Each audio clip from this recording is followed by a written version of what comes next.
Neil deGrasse Tyson is wrong. Neil deGrasse Tyson claims that 500 people die every 2 days from preventable medical errors. He is wrong. 500 people do not die every 48 hours from preventable medical errors. So since me landing in Los Angeles, Neil deGrasse Tyson wrote an impetuous tweet noting how although 34 people died from mass shootings in Ohio and Texas recently, the flu has killed over 300 people in the last 48 hours, and 500 people have died from medical errors. Now, if you think 500 people dying every 2 days from medical errors seems like a large number, almost so large it cannot be true, you would be correct. So that 500 deaths for every 48 hours number is extrapolated from a larger number, which is 250,000 deaths occur each year in the United States due to medical errors. Where do they get this number? This research was published in the BMJ, which is an extrapolation from 1999, where they did a study, a controversial study, that showed around 90,000 people die from medical errors in 1999, extrapolating that forward with how many people are hospitalized and pass away each year. 2013, in the modern era, that number comes to around 250,000 people dying from medical errors each year, and if you subdivide that out by 48 hours, that's 500 people a day. But let's get into the numbers. As any good journalist, I'm here in LA, might as well bring my journalistic chops to looking at the numbers. He is a science communicator. He wouldn't get any facts wrong, would he? I've actually met Neil deGrasse Tyson. He is a rotund, verbose individual who is pleasant, but certainly likes to hear himself speak. Always looking for an opportunity to insert himself into any conversation with some obtuse scientific fact. It's just who he is. Nonetheless, let's break down the numbers. First, let's look at this intuitively. About 2.5 million people die in the United States every year. And of that 2.5 million people, 750,000 die in the hospital. 700 to 750,000 people die hospitalized. Meaning that 250,000 deaths from medical errors means that either 10% of everybody dying in the United States each year is caused by medical error, or even more than that, close to a third, 33% of everybody dying in the hospital is due to medical errors.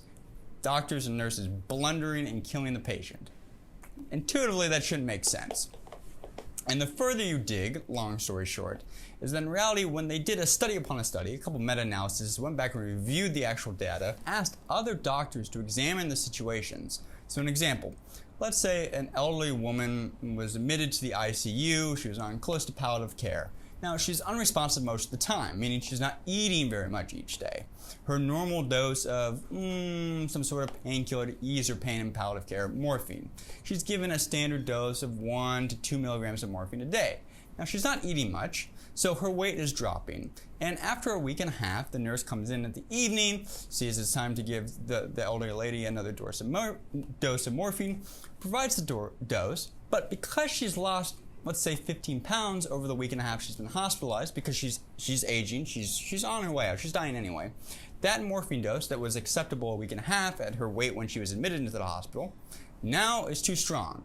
And so the extra dose of morphine ends up slowing her heart till she dies. Now, is this a death due to medical error?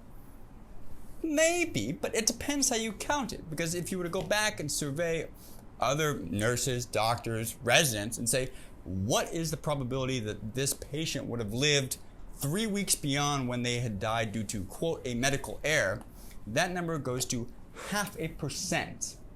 And that means if you take the 250,000 deaths that were caused by medical error, given that the deaths from medical error, these patients would have lived 3 weeks longer after this medical error, is 0.5% of that 250,000.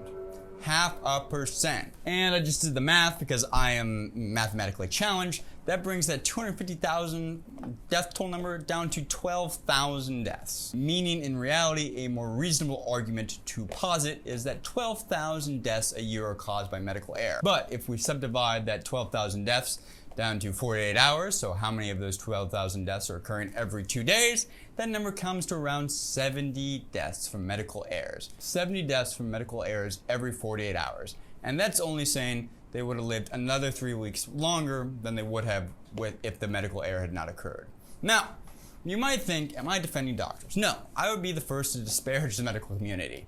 My old roommate was a pediatric intensive care unit nurse. My best friend is a practicing internal med resident. My father is a radiologist. My grandfather is an eye surgeon. I am the first to recognize doctors are not, miracle men. They're just as fallible and prone to error as the rest of us. But it seems to me, Neil deGrasse Tyson, you are more erroneous in your tweet than you accuse the doctors of being themselves.